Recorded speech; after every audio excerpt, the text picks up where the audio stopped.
ప్రముఖ ఆధ్యాత్మిక గురువు సద్గురు జగ్గి వాసుదేవ్కు మెదడులో రక్తస్రావం జరగడంతో ఇటీవలి సర్జరీ జరిగిన సంగతి తెలిసిందే. ఎప్పుడు యాక్టివ్గా ఉండే జగ్గి వాసుదేవ్ మెదడులో రక్తస్రావం ఎందుకైంది? అసలు ఎందుకు అలా జరిగింది? మెదడులో రక్తస్రావం అయితే లక్షణాలు ఎలా ఉంటాయి? రక్తస్రావం జరిగితే చికిత్స ఎలా ఇస్తారు? ప్రస్తుతం ఈ ప్రశ్నలు ప్రతి ఒక్కరి మెదడును తొలిచివేస్తున్నాయి.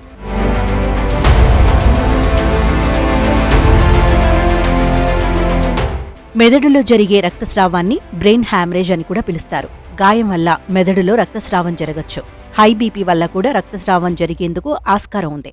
రక్తనాళాల్లో తేడా వల్ల జరిగే అవకాశం ఉంది. కొన్ని సందర్భాలలో ఆరోగ్య పరిస్థితులు, మందుల వల్ల మెదడులో రక్తస్రావం జరిగే ఛాన్స్ ఉందని జగ్గి వాసుదేవ్కు సర్జరీ చేసిన డాక్టర్ వినీత్ సూరి తెలిపారు.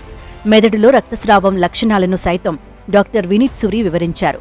తీవ్రమైన తలనొప్పి ఉంటే చెక్ చేయించుకోవాలి. ఒక్కసారిగా బలహీనం అవ్వడం, తిమ్మిరి రావడం, మాట్లాడటం లేదంటే అర్థం చేసుకోవడంలో ఇబ్బంది పడటం, కంటి చూపు సమస్య ఏర్పడటం, అర్థం చేసుకోకపోవడం, ఒకసారిగా అపస్మారక స్థితిలోకి వెళ్లే అవకాశం ఉందని డాక్టర్ వినీత్ సూరి వివరించారు. ఇందులో ఏ లక్షణం ఉన్నా వెంటనే వైద్యులను సంప్రదించాలని సూచించారు.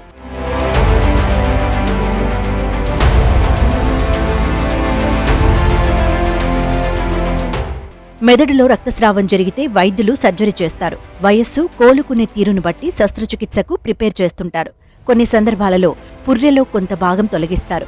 ఇన్వాసిస్ విధానాల ద్వారా కూడా చికిత్స అందిస్తారు. మరికొన్ని సందర్భాలలో మందులు, థెరపీ ద్వారా రక్తస్రావం తగ్గించే ప్రయత్నం చేస్తుంటారు.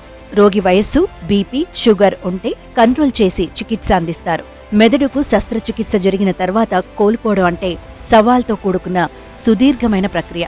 రోగి కోలుకునేందుకు వైద్యుల చికిత్స, కుటుంబ సభ్యులు అండగా ఉండటం, స్నేహితులు మనోధైర్యం కల్పించడం, ఓపికగా కోలుకునే వరకు వేచి చూస్తే క్రమంగా కోలుకుంటారు. Physical therapy, occupational therapy, speech therapy, వ్యాయామం చేయాలి. ఇలా చేయడంతో రోగి తొందరగా కోలుకునే అవకాశం ఉంటుంది.